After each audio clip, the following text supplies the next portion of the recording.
Seguimos con más Una Pausa con Estilo y ya contamos con la presencia de nuestra queridísima y bellísima amiga. Ay, te quiero tanto, Gaby. Gabriela Sandoval, muchas gracias, Gaby, por venir hoy al programa, venir acá hasta la radio, que queda bastante lejos.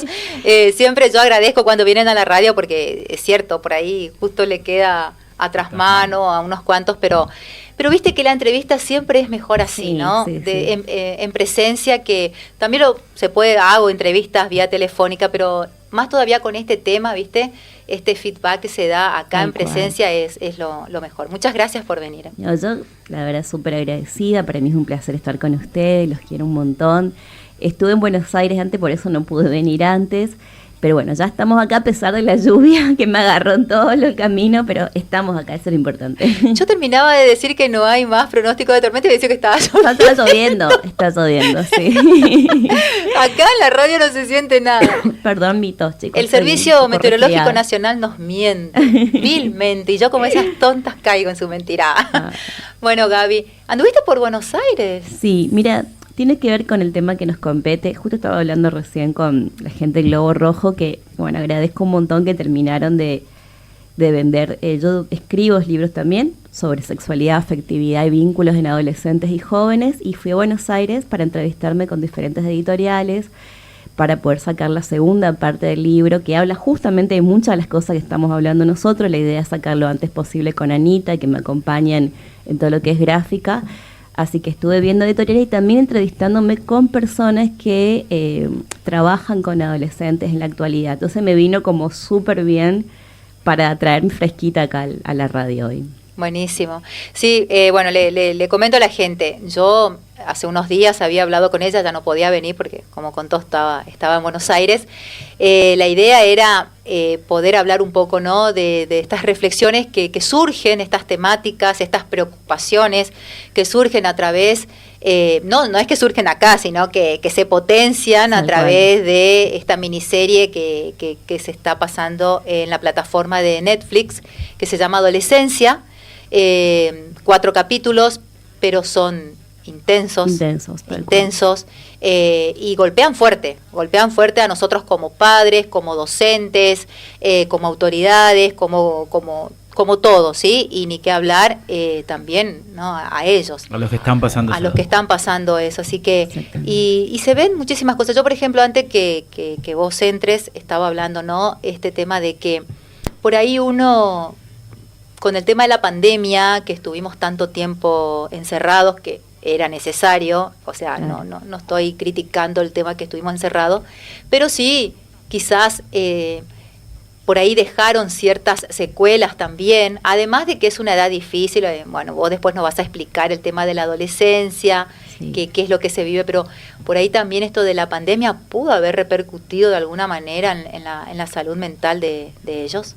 De todos, creo, no solamente de ellos. O sea, por un lado, la pandemia nos llevó a que nos comuniquemos más a través de las redes y a que generemos más lazos a través de las redes, inclusive como una herramienta de trabajo, ¿sí? Porque hoy tenés, por ejemplo, la posibilidad de trabajar tanto de manera virtual como de manera presencial. Pero está este otro lado que tiene que ver con que las redes sociales te abre un mundo infinito, y si vos no tenés un pensamiento crítico elaborado, armado, o si no enseñás pensamiento crítico a un adolescente desde un lugar de responsabilidad, cuidado y empatía, entonces está libre albedrío a tomar cualquier tipo de contenido. Están aquellos contenidos que nos permiten educar desde la salud mental y desde lo que es el afianzamiento de los vínculos empáticos. Y están también contenidos que son todo lo contrario, que sostienen lo que son el odio, la bronca, el resentimiento, y generan mucho eso. Entonces, si no hay una guía, un adulto guía que acompañe, un adulto que también esté formado, y no hay una formación en pensamiento crítico, uno está dispuesto a tomar cualquier tipo de cosa que muchas veces puede ser nocivo, a sostener e inclusive a repetirlo. Así que yo creo que está como ese yin y yang de las redes, que lo que hizo la pandemia es habilitar mucho más eso, digamos, que ya estaba, pero que con la pandemia fue mucho más. Mucho más, así es. Y más, si bien es cierto, nos afectó a todos totalmente, Pero, ¿qué implica esta etapa de la vida de la adolescencia? Bien, la verdad que, bueno, te agradezco, tanto vos como otros amigos también me habían dicho que mire la serie, que es muy fuerte, porque la serie no solamente es una serie en sí, sino que es un espejo de lo que está pasando a nivel social, por supuesto que llevado al extremo, y nos interpela mucho a la reflexión. Sí, tal cual. Primero de todo, que la adolescencia implica una palabra que es adolecer, ¿sí? Y que tiene que ver con que está pasando por un sinfín de cosas, y a veces lo llevan muy al extremo, y eso es parte de adolecer, de crecer. Si uno lo mira desde un lugar adultocentrista, como que constantemente está cuestionando. Hay que ponerse en el lugar del adolescente que está formando su personalidad, que está formando, por ejemplo, su identidad sexual, que está formando un montón de cosas, que va creciendo, que todo lo vive muy intensamente, y eso lo muestra mucho digamos, la serie en sí. Entonces, hay muchas cosas, yo siempre cuento esto, que si yo lo hiciera como adulto, sería como algo extremo o algo psicopático, pero sin embargo, llevado al ámbito de la adolescencia, se comprende mucho más. O sea, el adolescente, aparte de estar formando lo que son sus círculos de amigos, formar su identidad, ir formando su masculinidad o feminidad, también es una etapa donde pueden aparecer muchas conductas extremas, o sea, de robos, de mentiras, de impulsividad, porque estamos hablando que están en etapa de formación. Si yo como adulto lo hago, sí es una conducta psicopática. Un adolescente no. Entonces no se puede como diagnosticar así tan certeramente. En este caso, ¿por qué lo digo? Porque de la película dijeron mucho que era un sociópata el chico, y la verdad que puede tener rasgo, pero todavía no podemos definir a un puber de 13 años como un sociópata, porque está en plena formación. Y porque hay algo que también quiero que se tenga muy en cuenta. Dentro de la neurociencia, el adolescente, en este caso un chico de 13 años, no tiene formado su lóbulo frontal. El lóbulo frontal recién se termina de desarrollar a los 25 años y es lo que permite el control de los impulsos, lo que es el tema de la moralidad, lo que permite la interpretación social, lo que permite la empatía, la responsabilidad afectiva. Todo eso es parte. Entonces, la idea es que haya adultos también que acompañen a la formación de este sujeto que va aprendiendo, que se va educando y que va creciendo. Y entender que tanto desde el lado psicológico como biológico está en proceso. Por eso hablo del lóbulo frontal, que es muy importante, que realmente no lo tienen formado, que lo van formando, pero si yo no tengo un adulto guía ahí o no tengo un contexto que acompañe, por supuesto que eso va a llevar a todos los extremos que se ven en la película, por ejemplo. Sí. ¿Sí? Entonces, eso es importante, tener en cuenta que ellos están en un proceso de formación, que así como puede haber desde sentimientos de ternura, hay toda esta cuestión del primer amor que se vive todo tan intensamente, ¿sí? Como las rosas amarillas. Que vos vas a sentir que te vas a morir, más o menos, si te vas a morir de amor.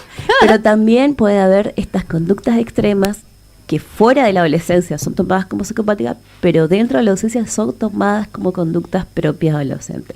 Qué importante que esto que estás recalcando vos, Gaby, ¿no? Lo del lóbulo frontal. Porque también lo llevo a un tema acá de Argentina, sí, que quieren bajar la edad de imputabilidad. Claro, y es extremo. Otra vez, o sea, hoy en día acá en Argentina se están tomando mucho lo que es el discurso extremo, violento, porque valida mucho. O sea, si yo soy una persona que tengo muchos vacíos, que no encuentro muchos espacios, parece ser que encuentro un lugar identificatorio en estos discursos extremos y entonces digo, sí, listo, bajémosla. No, estamos hablando de chicos que están en formación, que tienen conductas errantes muy fuertes. Estamos hablando de este caso, la película ya es como bastante extrema también lo que muestra, pero es como para interpelar nosotros. Y queremos bajar la edad, es como que no hay una reflexión ahí, es una cosa de alguna forma querer agradar a un cierto grupo de la población, pero no hay una reflexión real como para decir tengo que bajar o no, porque si tenemos en cuenta esto, no, sinceramente no. Tal cual. Un discurso ya un poco antiguo, ¿no es cierto?, con la frase, el que las hace, las paga. Claro, pero ojo que los discursos extremos son lo que hoy se están tomando, por eso está ganando la ultraderecha. Exactamente. Hay que entender, todo este contexto también nos lleva a entender el por qué estamos eligiendo a los líderes que estamos eligiendo hoy. Exactamente.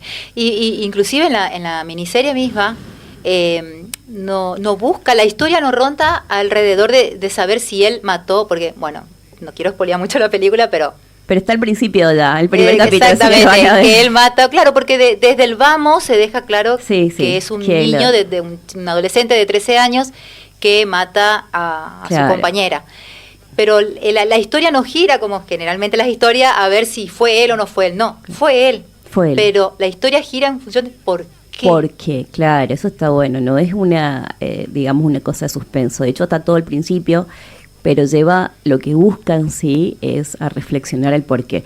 Por eso te decía, porque muchos se tomaron de esta idea de, no, es un psicópata. Sí, tiene rasgos psicópatas, sin dudas, o rasgos de perversión, pero hay algo más que lo lleva a una conducta extrema. Hablamos de todo un contexto extremo, desde la familia, desde la escuela, desde la comunidad, desde las redes sociales. O sea, tenemos que hacer como un análisis muy abierto. Podemos hacerlo parte a parte, que a mí me encantaría, porque eso es lo que más a mí me fascinó, de poder reflexionar sobre esta serie que nos interpela, vuelvo a decir, a cada uno de nosotros, sin dudas.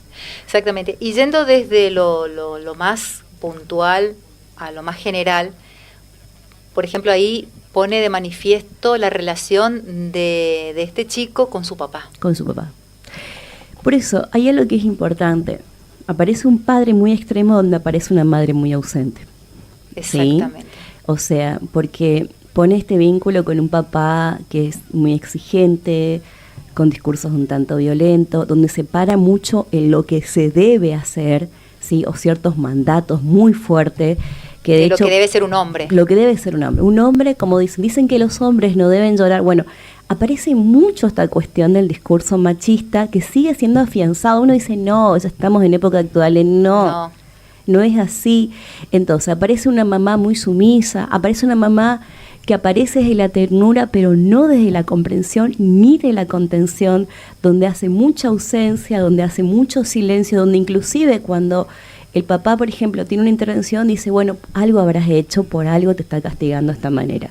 Entonces aparece una mamá desde esta posición de sumisión total, y aparece un papá con un discurso donde bien no le pega al hijo, porque eso es algo que se recalca, pero sí es como en el debo, en el extremo, en el reto, en las exigencias. O sea, ninguno de los dos da lugar a una contención desde el afecto, ni a la escucha a este chico. Porque como el que papá le marca, tenés que ser así, tenés que ser así, tenés que ser de otra forma, pero no le está diciendo qué te pasa, cómo te sentís. No lo están viendo ese chico. Entonces no hay una familia que contenga desde una madre ausente y de un padre extremo. Por ejemplo, contaba él que a él le gustaba dibujar. Sí. Pero el papá quería que él juegue al fútbol, por ejemplo. Pero que él no sabía jugar al fútbol y a él no le gustaba, pero a él le dolía eso de que veía en su papá cómo sentía como vergüenza de él, porque eso es lo que él sentía, que su papá sentía vergüenza de él porque él no sabía jugar al fútbol. Claro, fíjate cómo, bueno, es increíble cómo muestra tanto de la familia y la escuela que no lo contenía, una escuela que no incluía y una familia que no contenía.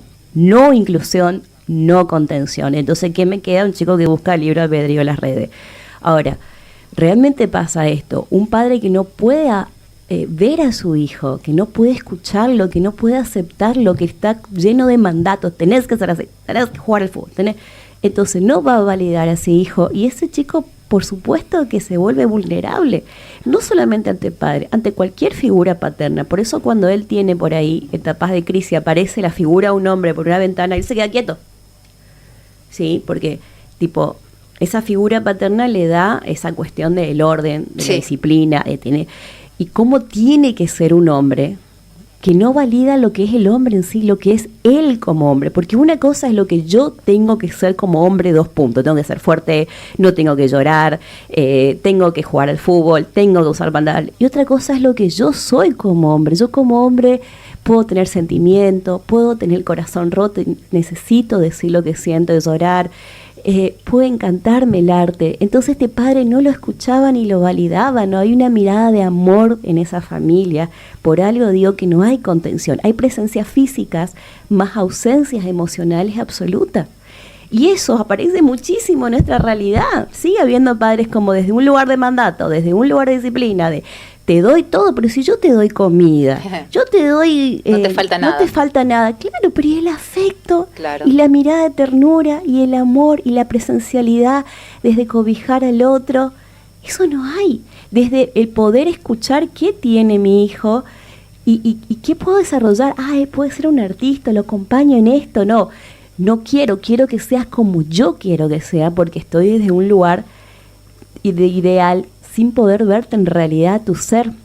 Y ojo, que también hablamos de un padre que él sí era disciplinado totalmente, es la violencia física y verbal. Tal cual, el abuelo era así. Era como una cuestión generacional que seguía, ojo, lo que no se elabora se repite, gente. Exactamente. Lo que no se sana, lo que no se pone en palabra y lo que no se reflexiona, tiende a repetirse de generación en generación. Eso muestra muy bien la película.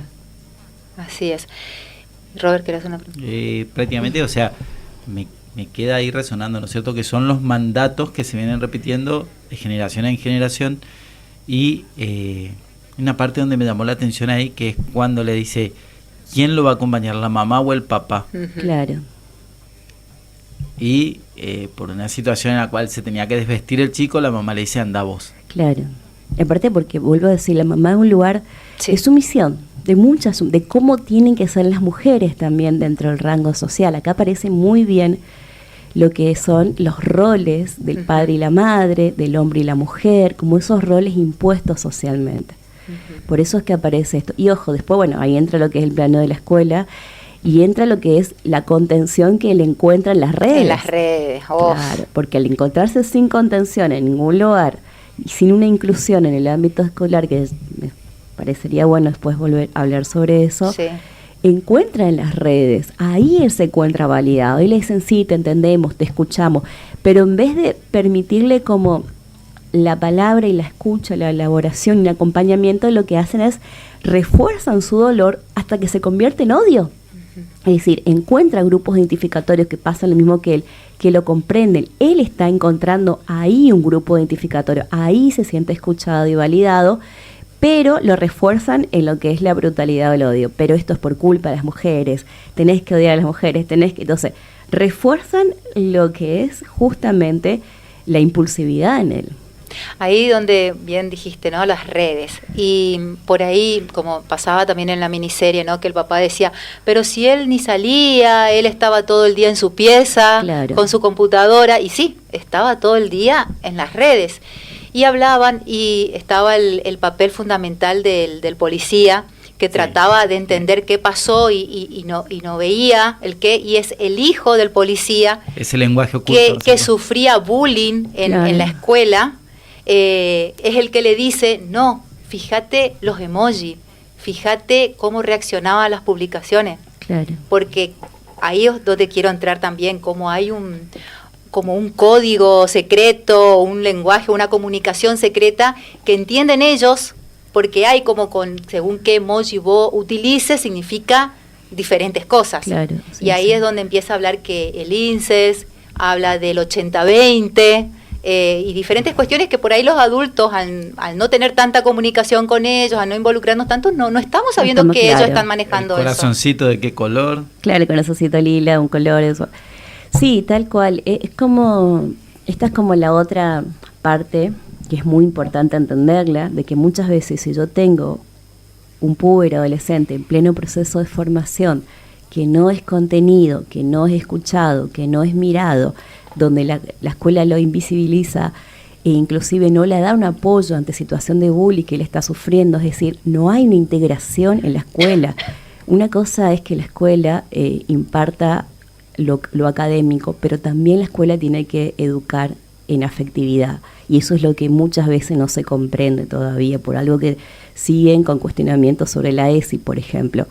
Entonces, ¿qué pasa con esto? Yo no encuentro un espacio, me encuentro con las redes, me identifico con las historias del otro y refuerza lo que es esto que ustedes están diciendo, o sea, a través de las claves y los códigos propios de ellos, refuerzan como el enojo o la bronca hacia ciertos sectores, en este caso principalmente hacia las mujeres. De hecho, los INSES, lo que yo estuve investigando es que son celibatos voluntarios, o sea, son personas que tienen ni vínculo sexual ni afectivo, pero no porque no lo deseen, sino porque no lo puedan tener, y eso lo que los llevan es a, bueno, esto es por culpa de, o porque solamente hay un cierto grupo que es elegido por. Por eso yo hablaba hoy de la necesidad de educar en comprensión, en afecto, en empatía, pero no es esa empatía tipo, te pones en el lugar del otro. Yo primero me tengo que poner en el lugar, yo tengo que, o sea, el niño, el adolescente, tiene que encontrar en mí esa empatía, en mí ese afecto, en mí esa mirada comprensiva. Y también esta cuestión, digamos, del pensamiento crítico, o sea, ¿qué estás mirando en las redes? ¿Te sirve? ¿No te sirve? Poder reflexionar. Porque si no, también ellos están en una etapa de rebeldía y yo encuentro con discursos de odio, discursos de bronca, de enojo, qué sé yo, y me voy a identificar con eso, más si estoy vulnerable y más si estoy triste. ¿Qué es lo que está pasando a nivel social Argentina, señor? Entonces, ¿qué pasa con esto? ¿Por qué tantos adolescentes se identificaron con esos discursos? ¿Sí? Entonces, si yo no le doy, aparte de lo que es la empatía y el afecto, una cuestión de educación desde un pensamiento crítico, yo tomo todo y repito todo y valido todo. En cambio, el pensamiento crítico me permite decir, esto está bueno, esto no, lo voy a reflexionar, cómo me resuena, me va a hacer bien, no me va a hacer bien. Yo trabajo mucho esto de los chicos, porque realmente yo me encuentro con cosas increíbles cuando entran en las redes. O sea, yo siempre respetando la identidad, pero tengo el caso de un chico que, por ejemplo, llegó a tener pánico extremo, un miedo que le hagan algo a la familia porque se encontró con un grupo que le empezó a amenazar, que él ni siquiera sabía quién era, pero le empezó a amenazar a que si él no hacía ciertas cosas, ellos iban a matar a su familia, que sabía, o sea, imagínense, está pasando esto Formosa. Pobrecito. Y él llegó con un extremo de miedo, entonces tuvimos que primero acompañarlo, tratar de que vaya sanando en eso, y después trabajar mucho el pensamiento, ¿qué tomo? ¿Qué no tomo? ¿Qué tomo de las redes? ¿Esto me va a hacer bien? ¿No me va a hacer bien? Esa reflexión es muy importante, porque si no, yo vuelvo a decir, valido todo, repito, y hasta o lleva en este caso como al temor, o lleva en este otro caso como la película, al odio y a la impulsividad extrema. Y qué importante el papel de los docentes, el papel de los adultos que acompañan, ¿no? Claro, sean los docentes, los padres, otros familiares, o si van a los clubes. Qué importante esa presencia del adulto, ¿no? El de acompañarlo sin que se sienta invadido, pero estar cerca de él. Claro, tal cual. O sea, el adulto que no solamente imparte mandatos, que no solamente imparte disciplina, y que no solamente educa académicamente, sino que el adulto que puede ver, que puede escuchar, que puede preguntarle qué te pasa, cómo te sentís, que puede ver que hay un cambio de conducta. Este chico que participaba, de golpe se va para atrás y no habla con nadie, que no dice solamente, estas son cosas de chico, y hace como sí, sino que realmente está presente, presencia, escucha, por favor, mirada, eso pido. O sea, pido yo hoy a partir de lo que estamos hablando. Totalmente. Y sí. Perdóname, ¿no es cierto? En ese sentido, romper con el estereotipo de que en casa el que manda es papá. Claro. O la mano dura, sí. Digamos, es papá el que pone los límites. Y mamá, cuando es varón, mamá es la blandita, la que le podemos hacer de todo.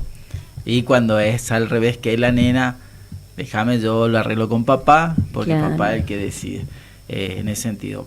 Y después plantear el sentido de que papá y mamá siempre están presentes con el abrazo, con el cariño, cuando son niños hasta los 7, 8, 9 años. Y después como que van soltando y lo dejan hasta los 15, 16, cuando empiezan a tener otro enfoque y es un acercamiento ya más de par a par, digamos, con el hijo, en la conversación de igual a igual. Ya no es tanto de padre a hijo, sino que es más una relación más amigable, claro. En ese sentido.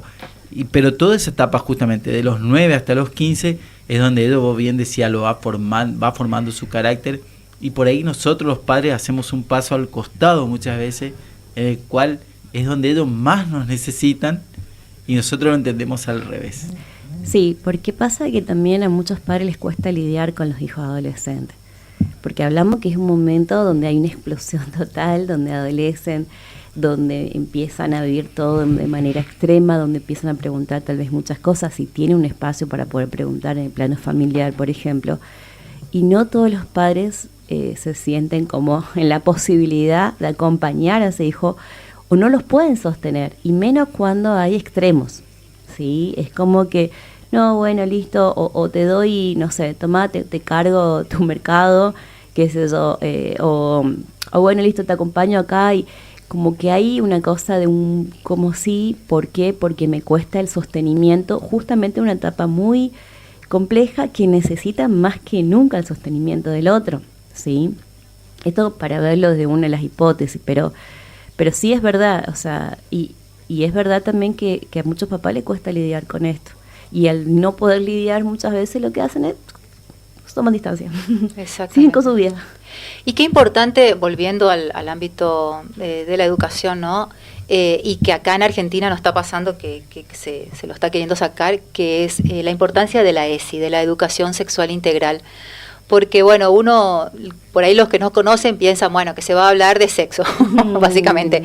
Y en realidad hay 5 parámetros que toma la ESI para trabajarlo y que tiene que ver con todo, con el cuidado íntimo, personal, con la salud, con esto de la autocrítica, ¿no? O sea, hay infinidades de aspectos que se trabajan a través de la educación sexual integral. Sí, tal cual. Porque hay una mirada muy limitada, y yo creo que los que quieren hoy sacar la ESI y todas estas cosas son personas que se basan en la ignorancia, se basan totalmente. Yo lo escuchaba, por ejemplo, y perdón que lo exprese, pero es así, a un marra que decía, no, los chicos tienen que aprender la pornografía, no tienen que aprender. Yo decía, Dios mío, ¿qué estás diciendo, señor? Pero ahí te das cuenta cómo yo me baso en la ignorancia, en el absoluto desconocimiento. Cuando yo tengo una ignorancia, tengo temor, y eso me da una gran limitación, y pienso que eso no es, o hago estas cosas como decir cualquier cosa.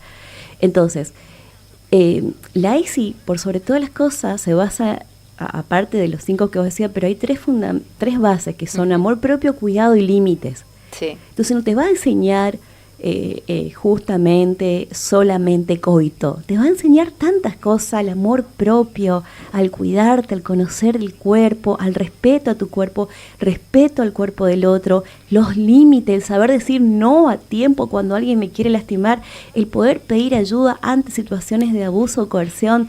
Entonces hay tantas cosas que enseña la ESI de tantos lugares, enseña no solamente lo que tiene que ver con la sexualidad en sí, también con lo afectivo, ¿sí? Y cuando eso se saca, o quieren llamarlo tal vez de otra manera para que no suene tan sexual, viste que todavía retumba. Sí, uno escucha la palabra y... Entonces, ¿qué pasa? Le limitás al chico, al adolescente y a los adultos, porque hay tantos adultos con tanta falta de ESI que es increíble. ¿Cómo yo puedo enseñar ESI si ni siquiera sé qué es la ESI? Que si yo lo saco de eso, y por supuesto le doy libre albedrío a que vaya a través de la red, a que tome cualquier cosa y a que piense encima que el porno es lo mejor. O sea, vuelvo con esto, es increíble que lo que se trate de sacar, lo que estamos cuestionando, son cosas que tienen que ver con educación y con responsabilidad afectiva. O sea, no tendrían que estar cuestionándose estas cosas, y aún se lo sigue haciendo. Así es. Así es. Bueno, te leo algunos mensajes que me llegaron acá en el Facebook. Bueno, Carlos Pichino dice, te estamos escuchando de acá en Montevideo, Uruguay. Pichino y mi señora Marta de Formosa, Argentina. O sea, desde Uruguay te están escuchando, Gaby. Fernando Galeano. Fernando Galeano, La adolescencia es un concepto moderno que no existía como tal en otras épocas, donde se pasaba directamente de la niñez a la adultez. Su aparición responde a transformaciones sociales, culturales, científicas, y se entiende como una construcción colectiva. Bueno, hace un relato más largo. Y Fernando Galeano es un filósofo muy bueno, que yo les recomiendo que lo inviten, porque buenísimo. La verdad que hace reflexiones maravillosas, y por eso está diciendo todo esto, digamos, porque tiene mucho conocimiento. Genial, lo leería todo, pero bueno, está muy bueno lo que dice. Dice de saludo desde la ferretería Ferrex.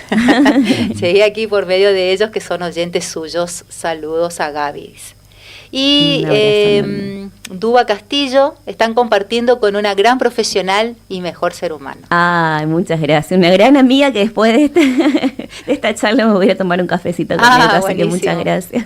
Bueno, Gaby, ¿querés algún mensaje o cerrar con alguna reflexión? Sí, yo quería leer un poquito esto que, fui escribiendo unas cosas para esta partecita.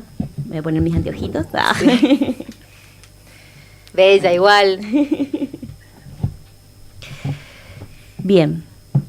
¿Qué nos deja la serie Adolescencia? Una herida expuesta y una invitación urgente a acompañar. Adolescencia no es solo una serie, es un espejo. Uno incómodo, crudo, pero muy necesario. Nos muestra lo que pasa cuando dejamos de mirar. Cuando estamos físicamente, pero no afectivamente. Cuando no escuchamos los silencios de nuestros adolescentes, niños y jóvenes. Ni las señales de alertas que nos dan con el cuerpo, con la tristeza, con el enojo. ¿En qué podemos aprender? Que la soledad emocional mata lentamente. No se trata de estar presentes, sino de estar también disponibles. Nuestros adolescentes necesitan adultos que lo escuchen sin interrumpir, que no minimicen lo que sienten, que no les devuelvan lecciones, sino miradas amorosas. Que las redes no son el problema, muchas veces son el síntoma. Cuando alguien encuentra más comprensión en un foro lleno de odio que en su propia casa, el problema no es el algoritmo, es la falta de refugio real. Que el dolor no se resuelve con castigo ni con silencios. El que hiere muchas veces fue herido. Eso no justifica, pero sí lo explica. Necesitamos dejar de ver solo los actos y empezar a mirar las causas. Darle lugar al dolor antes que se transforme en violencia.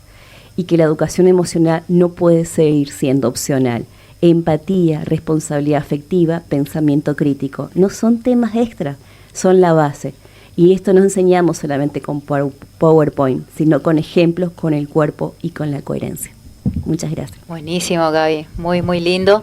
Y bueno, la verdad que estamos muy agradecidos que hayas venido a compartir este momento. Hace rato lo quería hablar con vos, yo sentía que lo tenía que hablar con vos, sos una genia. Y bueno, los invitamos a que miren la miniserie, los que no lo miraron en Netflix, los que también puedan. Sí. También hay otra serie argentina que trata de lo mismo, que se llama Atrapados, donde está Juan Minujín, Soledad Villamil, o sea, muy lindo. También te hace pensar mucho, también se toca, ¿no?, temas diversos así, temas parecidos, como en el adolescencia. Y bueno, y obviamente vamos a seguir contando con vos, Gaby, porque nos encanta. La verdad, a mí también me encanta venir, gracias. Nos abrís la cabeza, nos aclarás un montón de cuestiones, tenés esta forma, ¿no?, de explicar así tan bien. Gabriela, no sé si lo dije al principio, ella es psicóloga, sexóloga, sí. ¿Está bien? Y clown. Ay, qué lindo. E intento de escribir libros también, estoy en ese intento. No, y escritora, una excelente escritora. Yo tengo intento, estoy aprendiendo. No, excelente escritora. Gracias, Gaby. Y bueno, gracias a todos los que nos están siguiendo en Una Pausa con Estilo. Un saludo especial, ¿no es cierto?, a Ana Jara, que seguramente dice nos está escuchando, nos está viendo a través del Facebook, y para Iris, que también está del otro lado. Que ellos están en Alberdi, Paraguay. Una cosita más rapidita. Sí. Los que me quieren contactar, Sex Sentido Formosa en Instagram, siempre respondo todas las preguntas. Y lo otro, viene el libro Conociéndome, segunda parte, que ahí hablamos de todo esto que hoy estuvimos. Ahí todo eso se toca, ¿sí? Así entonces vas a tener que volver a venir para hablar de tu sí. libro y bueno, y otras cosas más. Hay un montón de temas, ¿no? Sí. Muchas gracias. El tema de la salud mental. Esto nada más, antes de irnos también, cuando uno ve que, o sea, no hay que tener miedo de llevar al hijo a un profesional, porque viste que están los que piensan, no estoy loco para ir al psicólogo. Y sin embargo, no, hay que, justamente la idea es llevarlo a tiempo. Y darle tiempo para que también guíe a los padres, porque va a trabajar con el hijo, pero lo va a acompañar a los padres, los va a entender, no de una mirada juzgadora, sino una mirada de guía, acompañamiento, y eso es muy importante que se entienda también, ¿sí? Exactamente, así que bueno, eso nada más quería decir. Bueno, muchísimas gracias a todos por estar un sábado más con nosotros y nos encontramos el sábado que viene a partir de las 17 horas hasta las 19 en esto que es Una Pausa con Estilo.